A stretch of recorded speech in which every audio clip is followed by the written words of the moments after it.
This part work has been supplied to me free of charge from Fanhome.com. Please pop along to their website and see all of the other build-up part works that they have to offer, as well as other collections of collectible things. I would like to thank Fanhome for providing me with the part work so I can produce these videos for your enjoyment and educational needs. If you'd like to build one of your own, pop along to fanhome.com. They're available in many countries worldwide. If you do want to build one, leave a note in the comments to let me know how you're getting on, and let me know how I'm getting on as well. I'd like feedback of all types. So thank you once more to Fanhome for providing me with this kit. I hope you enjoy the build. Let's get on with it.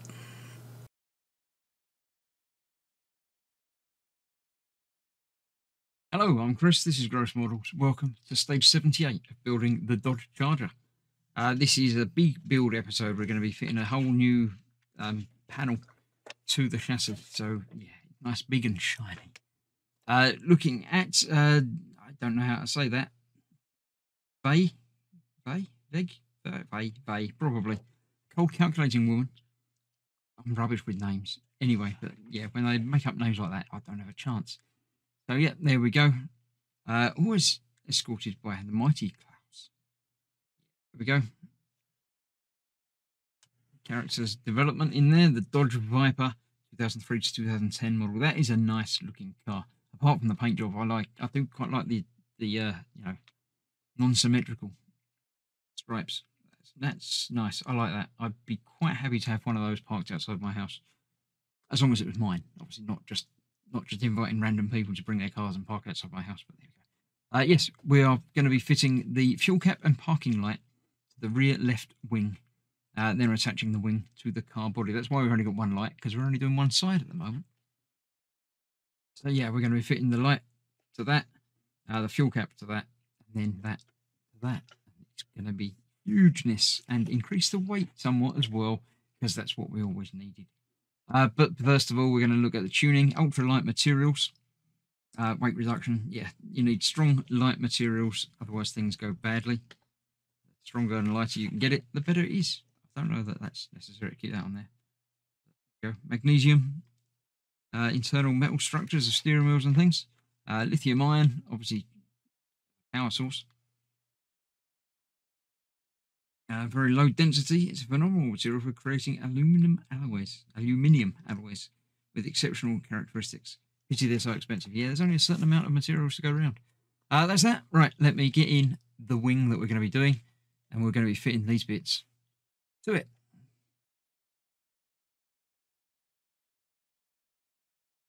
So here we have the shiny. It's glove time because this is so very, very nice and shiny. Yes, here we go. This is obviously the bottom of the door panel. The interior was before. So let's fit this into there. We got to figure out how we're doing what. We have the two parts of the light.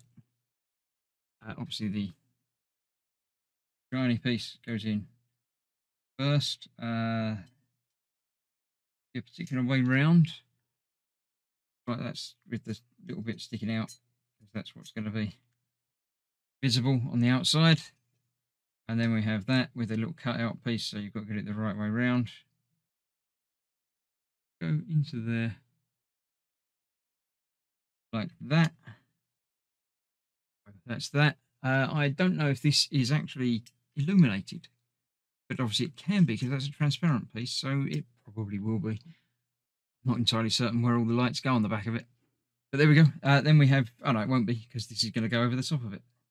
Cool. Let's just make sure that's nice and shiny. No fingerprints on the bit of that's going to be locked away forevermore.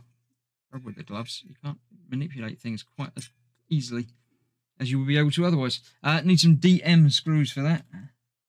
We got here, we got 3 in there, so 2 of those will be lovely. There we go. That on there. Places that these are going to go. One at the top there. And one at the side.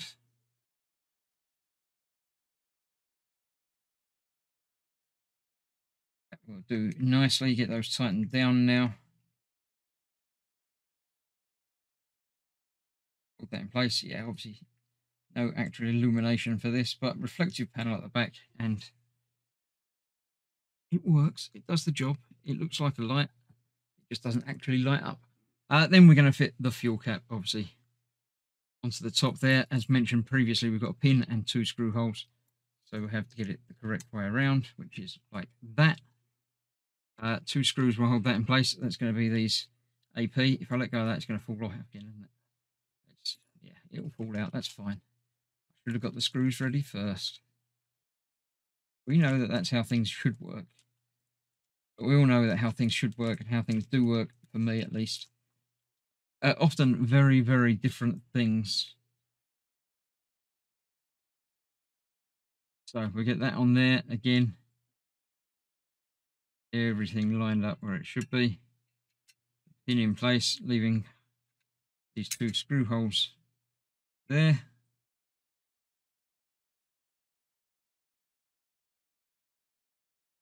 Wiggle it around just a little bit to get them lined up, I think. Feels like that's one. And before tightening that one up, let's get the other one in place. There's a little bit of wiggle room on this. That there, and then before tightening it down, get everything lined up where it should be, because I think tightening this is going to make that middle piece lock in place a little bit more.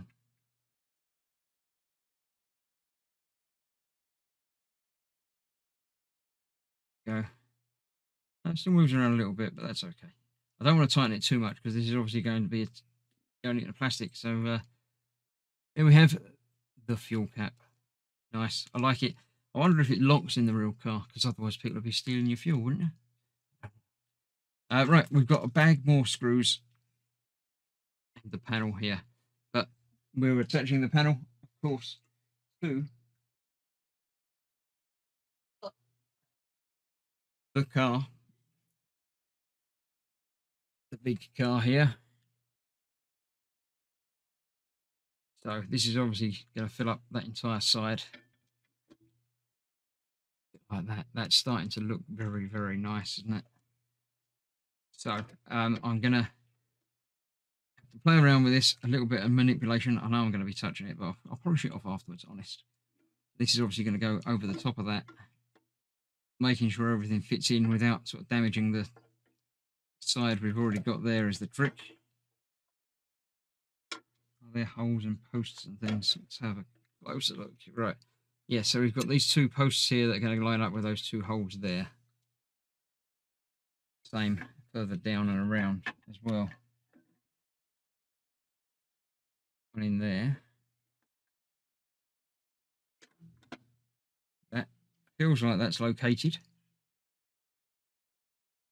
It looks like it's lining up. I'm pretty sure that is that. Let's turn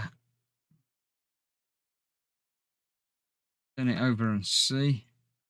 Yeah, that's lining up with there. And that's lining up along there. So that looks like it. That's that. I need to use several 9 AM screws. 1, 2, 3, 4, 5, 6, 7, 8, 9. 3 at the back, 2 along this ridge. Let's have a look. I'm just going to get a mass of these out and get a couple of these in to hold it in place where I don't have to hold it myself anymore. And then we'll see how it's going to look. Right. So let's get 1, 2. I didn't actually turn the page. I only turned it so I could see what I was doing because I've only got one hand. Yeah, it is these 2 at the bottom here. So let's get one in there.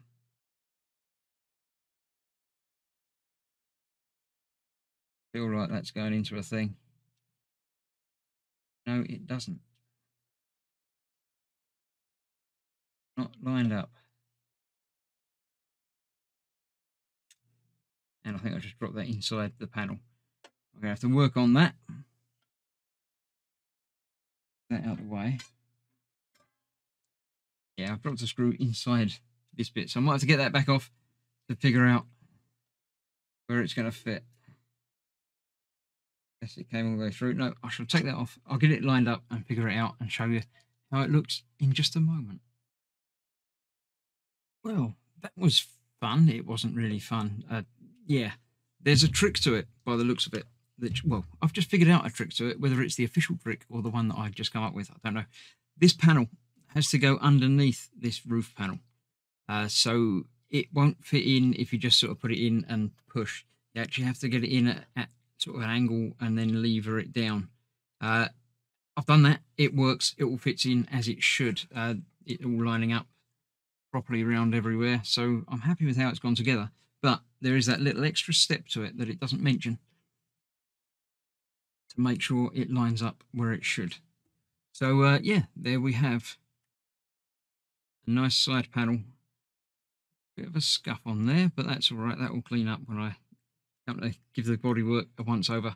So yeah, I'm all happy with how that's gone together. It's nice, still shiny. Look, you can even see me in it. Look, it's that shiny you can see me. I'm looking at the camera. The camera's not there. The camera's up there, but the camera's there. So yeah, it's all good.